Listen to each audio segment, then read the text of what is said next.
Jocelyn, his administrative assistant, ushered into the office Doug Andy Daniels, senior vice president of streaming at Ascendant, and Riposte Reynolds, son of actress Jennifer Planter and her musician husband Mike Reynolds, frontman of the British rock band Hot Rocks.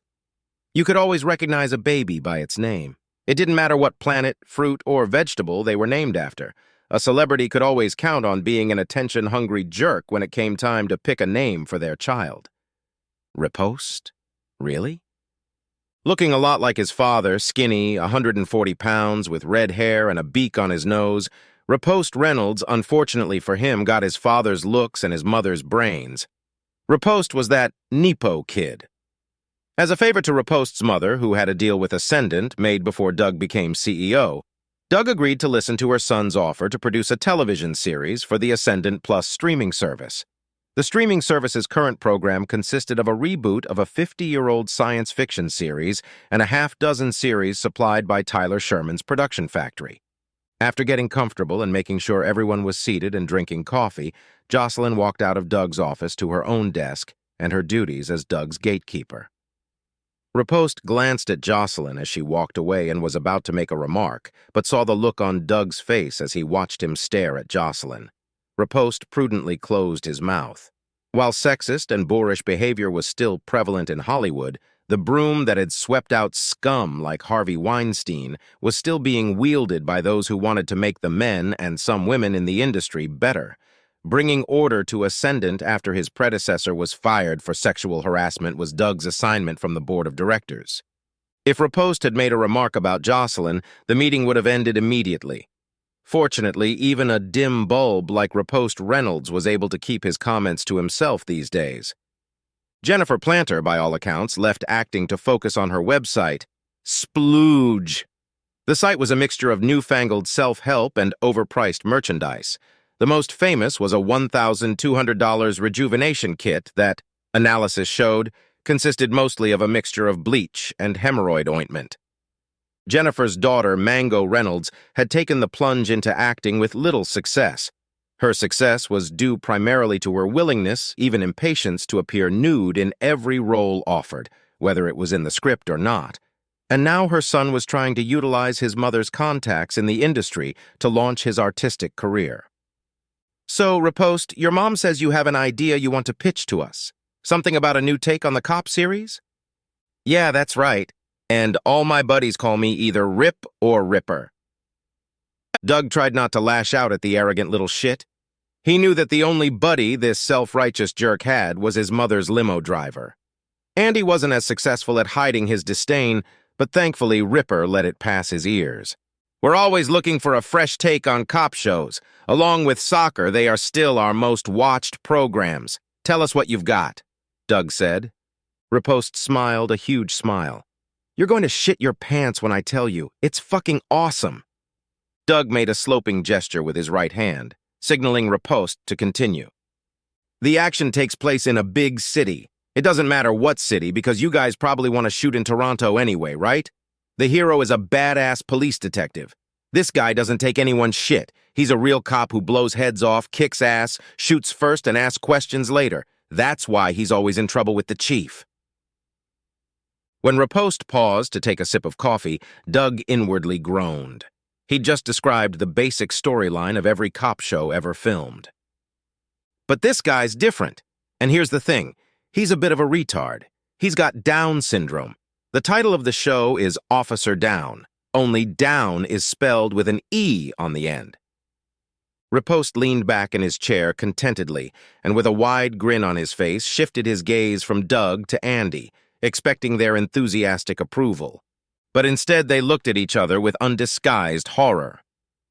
Riposte mistook their wide-open eyes for interest and continued his presentation. Remember that old TV show that had this guy named Corky? Imagine this guy. Here, Riposte stood up and stretched his arms out in front of him as if grabbing an imaginary gun, kicking down a door. He simulated kicking down a door and stretched an imaginary gun out in front of him, and yelling like a retard, "Freeze, fathermucker!" It'll be hilarious. We might even be able to get him a cop partner to be his service dog. Doug thought to himself, oh my God, this just keeps getting worse and worse. This was the most disgusting, most deplorable idea for a TV show in history. And he had once been offered a reboot of the 1980s TV series The Facts of Life, but in a brothel in Nevada, with Mrs. Garrett as the madam. "For God's sake, please tell me you didn't offer this to someone else," Doug asked. He tried to hide his sense of disgust, and he barely succeeded. "No, you're the first. Mom told me not to give it to anyone but you." "I see," Doug said. He made a mental note to talk to Jennifer Planter about her son, and whether she, or more likely the nanny, had noticed any disturbing signs related to riposte, such as mysterious fires or missing neighborhood pets. "We'll have to think about it," Andy said. "Let's see how it fits into our schedule." He rose to his feet, followed immediately by Doug. Riposte rose more slowly. He thought there would be more discussion about production or finances, maybe even about moving to mass production without having to shoot the pilot. Andy gently took Riposte by the elbow and walked him to the door. "I promise we'll get back to you in a day or two about the next steps." Doug and Andy knew that the only step for this pitch would be to take it to the dumpster. After the door closed, Doug and Andy looked at each other and broke into synchronized laughter. Fucking naughty kids. Pulling into the garage of his Malibu Beach home, Doug was silent for a moment, turning off the ignition. He was afraid to go into his house. The house he had remodeled to his wife's specifications. The house they were to live in for the rest of their lives. The house where she was having fun with their contractor. Doug Showalter met Sharon Davis on the set of the television miniseries Millionaire Killer. Sharon wrote the script, which was approved by one of the 3 major television networks.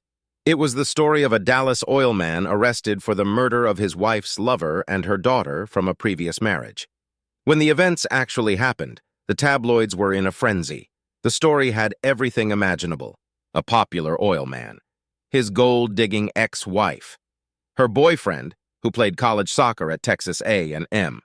The oil man's lawyer, Harrison Highway Lee, was a fast-talking, hip, gun-toting lawyer, and the story was told from his point of view. Highway Lee was the kind of character that only Hollywood could create. He was the only one who was real. He wore cowboy boots, a Stetson, and a fringed leather suit, and every phrase uttered during the trial was replayed by every TV station ad nauseum. The miniseries was to go gold. Doug was hired as the second director of the miniseries. He had only one job as the main director at the time, but he had a good reputation as a second director who would go on location, get the cast and crew to comply, and bring back material that was often better than what the director had gotten on tape. That's exactly what happened on the set of Millionaire. The producers were not at all happy with what they saw on film and felt that what Doug did on set as second director was much better. So the director was fired, and Doug was promoted to director, on a big-budget miniseries that was over budget and behind schedule. Doug worked closely with the writer to understand what her vision for the movie was. The previous director was not interested in her input, and focused on bringing that vision to life. The Millionaire Killer was eventually filmed on time and only slightly over budget, despite reshoots required due to the shoddy work of the first director. The miniseries became a ratings blockbuster. That same year, it conquered the Emmys, winning awards for Sharon Davis for original screenplay, Reggie Broom for his role as Millionaire Killer G. Davis Conrad, and Roy Barfield for his role as attorney Harry Highway Lee. Doug Showalter also won an award for directing, but by then Doug and Sharon were already deeply in love and thinking of getting married. It all started with a flirtation on the set, which gradually grew into serious love. They were both in their early 20s, and although they were already in a relationship, neither of them had ever experienced such feelings. They were married in a small ceremony in Sharon's hometown of Plano, Texas. Married life worked out well for Doug and Sharon. Sharon continued to write scripts for television series. She became executive producer and showrunner of Highway to Hell, a series based on the heavily fictionalized exploits of Highway Lee. By the time the series' 5-year season ended, Sharon had 2 sons and decided to retire. She continued to write scripts for the TV shows she enjoyed watching, but thanks to her husband's meteoric rise, she didn't have to work unless she wanted to. Thanks to the spectacular success of Millionaire, Doug Showalter became an in-demand director. His first directing job after receiving an Emmy was the realization of a script by famous playwright Norman Stein. The script was a slapstick comedy about two middle-aged divorced men who are forced to share a cabin on a hijacked cruise ship and held for ransom in the middle of the Caribbean. The movie is a romantic comedy in which even the bad guys end up winning in the end. The movie starred Hollywood legends John Mellon and William Mathias. John and William were not only close friends in real life, but over the years they made half a dozen movies together, including several that are considered classics. Doug delivered the movie on time and on a smaller budget, and it became a huge success. Although the movie didn't win any awards, it enhanced Doug's reputation. He was offered big-budget productions, but he decided to start his own production company.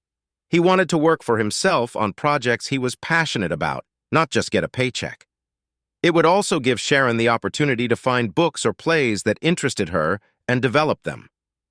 Doug's production company, Shadow Showtime, in honor of Sharon and Doug and as a play on their last names, soon began with an office on the lot at Ascendant Studios. Over the next few years, they produced several movies and a dozen television series. The boys were growing up and getting better, and Doug had time to attend their games and be an active father. Doug and Sharon still loved each other and had quite a satisfying sex life. They were adventurous, sometimes a little kinky, but above all, they were monogamous with each other. That's why Doug was completely shocked to learn that Sharon was sleeping with his contractor. The boys grew up and moved away from home, Brian to Stanford and Daniel to Annapolis. And Doug and Sharon decided it was time to wind down their production company. They had more than enough money. The wealth they had accumulated was generational wealth. They had bought a house in Malibu from a retired rock singer who wanted to return to the UK because he was homesick, although Doug thought rumors of a pregnant 18-year-old high school senior might have something to do with the rocker's sudden longing for Brighton.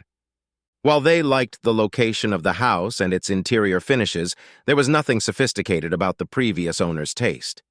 He'd managed to be both garish and trashy at the same time, spending a lot of money on it. Doug and Sharon turned to an architect and interior designer to completely remodel their seaside estate. Bobby Cornwell had a good reputation in Southern California. Whatever your vision, he could bring it to life, and over the next few months, he did just that. Sharon and Doug continued to live at their estate in Holmby Hills, with only occasional visits to Malibu to check on Bobby's progress. During this time, Doug made it clear that he was interested in selling Shadow Showtime productions and received a lot of interest from several studios. Chief among them was Ascendant Entertainment, which housed SSP's production offices. The board of directors made Doug an interesting offer that he had not yet talked to Sharon about. They wanted to buy SSP, but they also wanted Doug to run the studio. That is, president of Ascendant Studios. Doug got that offer in the morning. In the afternoon, he got a call on his cell phone. "Hello, Mr. Showalter. This is Kevin Brewster. I'm the electrical subcontractor on your house in Malibu." He phrased each sentence as a question, as if Doug could remodel several houses. "Yes, Kevin, I remember you. How are you?" "Mr. Showalter, I hate to call, but you should know what's going on here." That piqued Doug's interest. "What do you mean, Kevin? Some kind of rebuilding problem? Shouldn't you be talking to Bobby?" Doug heard a heavy sigh in the receiver. "That's the problem, Mr. Showalter. It's Bobby and Mrs. Showalter. They're having sex in here. If you know about it, just forget I called. But if you don't know about it, I thought you should." Doug clutched the phone receiver so tightly his palm ached. "What exactly are they doing, Kevin?" "Mrs. Showalter comes in just about every day. Bobby takes her to where the master bedroom will be for guests. That room is already finished and the carpet is laid. He has sex with her very loudly so everyone can hear. He makes her talk about how big he is and how much she likes it when he—" Doug closed his eyes and took a deep breath. "Is she there yet?" "No, sir. She just left." "Bobby, I want you to do me a favor," Doug said. "Yeah, I'll do whatever you say. It's wrong what he's doing. Don't say anything to Bobby or anyone else at the construction site. I'll figure out the best thing to do myself." That's what Doug did. It wasn't easy, but that night he managed to act like everything was okay. He praised the dinner Sharon had prepared and then retired to his office on the pretense of reading some scripts that had come into his hands. When he reached the bedroom, Sharon was already asleep. Standing over the bed, he barely restrained himself from grabbing a pillow and smothering her in her sleep. How many times had he gone down on her after she'd had fun with that asshole all day? He was shaking with rage. The next morning, Doug met with Carl McInnes, Ascendant's head of security. Carl had retired from the FBI as executive assistant to the director of intelligence. Doug explained what was going on and what he needed. Private investigator is the easiest. I've got half a dozen names of guys in my phone who are now doing private investigations and can easily gather information and evidence. But what are we going to do about this asshole contractor? I don't want to have anything to do with getting him off the board permanently, but I'll have no trouble making his life uncomfortable. Doug left Carl's office with the names of several private investigators and ideas of revenge. One thing Doug had almost forgotten. Bobby's payment was due the following week. Doug had paid him 25% at the beginning of the job and another 25% at midterm. It was due by the end of next week, and as far as Doug was concerned, Bobby could hold out one hand while he fiddled with the other and see which one filled up first. Doug continued to avoid sex with his wife. She began to worry about the lack of affection towards her.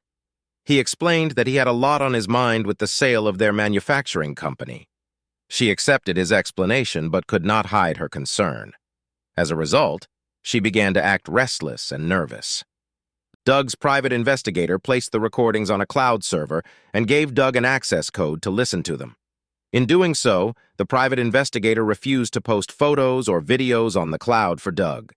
He explained that once you see something, you can never not see it again. Eventually, he would give Doug access, but for now it was only audio recordings. Doug decided that would be best.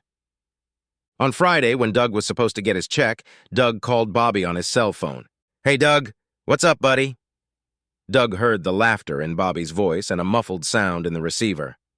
"I know I have a check due today, but I can't get away from the office. I was hoping you could stop by and pick it up." "Sure, no problem, buddy. It's the least I can do for you, you know what I mean? How about one?" Doug caught the laughter and slight mocking notes in Bobby's voice.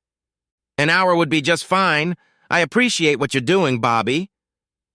"Hey, anything to help out my favorite Hollywood couple." Doug slammed the phone down in anger. Doug didn't realize at that moment that Sharon had been with Bobby during the phone call. She was having sex with him while Bobby was talking to her husband. While he waited for Bobby, Doug suspended his administrative assistant. A security camera showed the entrance to the office, so Doug was aware of Bobby's arrival. There were cameras inside the office, too, but they only recorded video and couldn't record sound. Bobby had been to the offices of Shadow Showtime Productions before, so he knew where Doug's office was. Bobby stepped into Doug's office, extended his hand, and with a smile on his face asked, "What's up, Doug?" Doug ignored Bobby's hand. "Sit down, you piece of shit." "So you found out," Bobby said mockingly. "Well, that was a nice girl. Just give me my check and I'll be on my way. Keep your bitch on a leash and stay out of my way, and my guys will be done as soon as we can." "Go fuck yourself. I ain't paying you shit." Bobby looked at Doug with a grin. "Hey, kid, you owe me money and you're going to pay me what you owe me. You want everyone to know I was dealing with your old lady? That you're a scumbag?" Doug shrugged and looked at his watch. "She's being served with divorce papers right now. You can keep her. I don't need her." "What do I want with a cheating whore? No, dude. She's your problem. But if you don't give me my money, you and I are going to have a problem." "Fuck you." Bobby jumped to his feet. "You think I'm messing around here? I've got paychecks to pay and vendors to pay. Give me my fucking money." "Fuck you," Doug repeated, laughing. "I'll kick your ass and then I'll come back to your house and fuck your whore wife in your bed." Bobby was furious. He always had a knack for intimidating people into doing his bidding. He couldn't believe this asshole was sitting there laughing at him. If he didn't get paid, he was screwed. He was gambling with the company's accounts, and he needed to get this payment to cover the other cases he was doing, or he was done, literally, because of who he owed money to. Bobby walked around Doug's desk and raised his fist, bringing it down on Doug's right cheek. Doug jerked back in pain as he reached for it. The 15.5-inch tall Emmy statuette is made of copper, silver, nickel, and gold. The award weighs 6 pounds, 12.5 ounces. It has a round base with a diameter of 7.5 inches. The award, which usually stood on Doug's desk, was unique from any other Emmy Award ever given because it read, "For outstanding directing in a limited or anthology series or movie to Douglas Showalter for The Millionaire Killer." After getting punched in the face by Bobby, Doug grabbed his Emmy and brought it down on the top of Bobby's skull with all his might. Bobby threw a look at Doug as if to say, "What the hell, man?" then collapsed to the ground. Doug called his lawyer first. The next call was to Carl McInnes. The third call was to 911. Shortly after calling the police, Doug's cell phone rang. Sharon. He pressed the disconnect button. Doug poured himself a glass of TX bourbon and went out on the patio overlooking the Pacific Ocean. He looked out over the water, watching the sun set. It was a gorgeous sunset, one of the reasons they bought this house. Doug turned to his left toward the outdoor dining table and was surprised to find a visitor sitting there. "Sharon, what are you doing here?" To say Doug was shocked to see his ex-wife is a vast understatement. "Hi, Doug. Surprised?" "Of course surprised. It's been 2 years since we last spoke." "I know, Doug. I've been avoiding you all this time. I was too ashamed and embarrassed to look you in the eye." "Why now? Why after 2 years are you showing up in my life again? 2 years, Sharon. 2 fucking years." "I know, baby.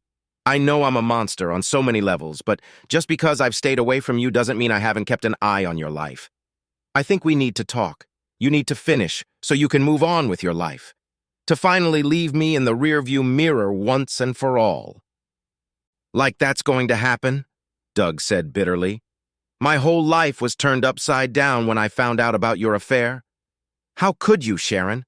How could you? And then just walk away and cut off all communication with me? I thought you loved me." "Oh, baby, don't ever think I don't love you. The best thing that happened to me in my life was marrying you. The worst was letting that snake Bobby Cornwell seduce me." Sharon looked out at the ocean and watched the sun sink toward the Pacific. The sunset at this house was gorgeous. It was why they had bought it, and she had never had the chance to spend a single night here. Her betrayal had ruined everything. "He seduced me, but I let it happen. Any reasons and excuses I give are bullshit. I made a commitment to you, and I didn't keep it. When you served me with divorce papers, I was devastated. I was wrong to have an affair. Nothing justifies what I did. I cheated and betrayed you, broke our vows, but I thought we were strong enough to get through anything. And you threw me away? Throw me away like garbage? It broke me. And then, when you got arrested..." Doug shrugged. "I had cameras all over the office. I knew the video would show him hitting me first and me defending myself. Did I try to kill him? Probably. But I wouldn't have lost sleep if I had tried. What happened to him is even better in my opinion. He is in long-term care and can't go to the bathroom by himself. I went in to see him one day. He immediately realized who I was. I've never seen such a hateful look as the one he gave me." "Oh, baby, why did you do that? He was a lowlife. You could have gone to jail. He wasn't worth it. I wasn't worth it." Doug looked at his ex-wife for a moment before he spoke. "What was I supposed to do? Not only did you have sex with him, but you publicly humiliated me along with the workers. The things you said and did, the things you shouted out to be heard. How could I accept that and keep my self-respect? But to walk away and refuse to see me or talk to me, to cut me out of your life? I couldn't believe how cruel you were to me." Sharon nodded her head sadly. "I knew you would eventually calm down and overcome your anger. I knew you would try to make up and give me another chance, but I also knew you'd be miserable if you tried. It would ruin you. No, our marriage was over and I ruined it. That's why I left and cut off all contact. I told my lawyer to get a divorce as soon as possible. I wanted to disappear from your life and give you the freedom to start over. Maybe I did the wrong thing. Maybe I should have talked to you. I thought you were too angry with me to want to listen. I've made so many bad decisions over the years." "So why are you here now?" "Part of it is what I said a moment ago. To let you know it's over. So you can yell and swear at me. You can hit me if it makes you feel better." Doug sighed. "No, I don't need closure." Your note gave me everything I needed. I didn't know if you read it. Part of me thought you'd tear it up and throw it away. Doug pulled his wallet out of his back pocket, extracted some sort of object from there, and unfolded it. It was two pieces of paper stapled together. They were frayed and wrinkled, as if they had been unfolded for reading many times. I read your note at least once a week, he said, and some weeks even more often. Can you read it to me? Asked Sharon quietly. Doug shrugged his shoulders. If you want to. I'm not sure why you want to hear it, though. Please, Sharon said, speaking again so quietly that Doug barely heard her. Doug began to read, My dear husband, words cannot express how sorry I am for ruining our marriage. I was a foolish woman who allowed herself to be flattered and seduced by a young man. They say there's no fool sillier than an old fool, and it's pure truth. 25 years ago, I stood before you, my family and God, and swore an oath. To be your wife, to love you, to comfort you, to cherish you, to forsake all others, and be faithful to you as long as we both shall live. I have failed you, failed myself, and failed our sons. I ask nothing of you in a divorce. A home is years away, our shadow. Showtime is yours. I don't want any alimony. I want nothing but your freedom. You are released from your vows. I pray that our sons will forgive me. I pray that my God will forgive me. But most of all, my sweet, beautiful husband, I pray that you forgive me. Your loving, unfaithful wife, Sharon. Doug's voice began to tremble as he finished. I forgive you, Sharon. I forgave you a long time ago. Sharon smiled at Doug. Thank you, baby. I know we can't be together, but I'll always love you. Doug cleared his throat and picked up his whiskey glass. I'm going to get some more whiskey. He shoved the papers into the cigar ashtray so they wouldn't be blown around by the coastal breeze. Does my father still send you a bottle of TX? Every Christmas, Doug said, opening the sliding door to the house. He poured himself a couple fingers of bourbon and stepped outside, out onto the empty deck. He walked to the end of the deck to see if Sharon was walking on the sand, but she was nowhere to be seen. She had disappeared from his life again, just as she had since the divorce. Doug sat back in his chair and took a sip of bourbon before picking up some papers from the table. On the first page was a copy of Sharon's note. He had other copies in his office and on his nightstand. Attached to Sharon's note was the second page, a newspaper clipping. The clipping had been made the day after her note.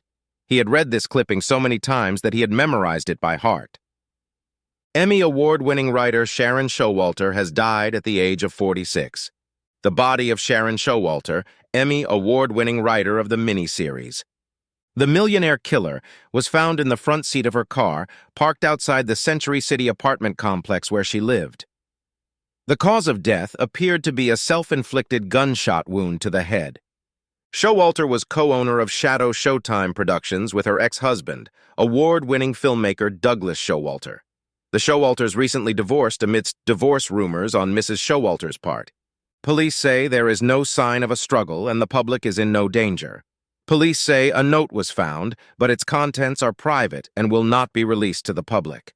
Funeral arrangements have not yet been finalized. Doug folded the papers and carefully placed them back in his wallet.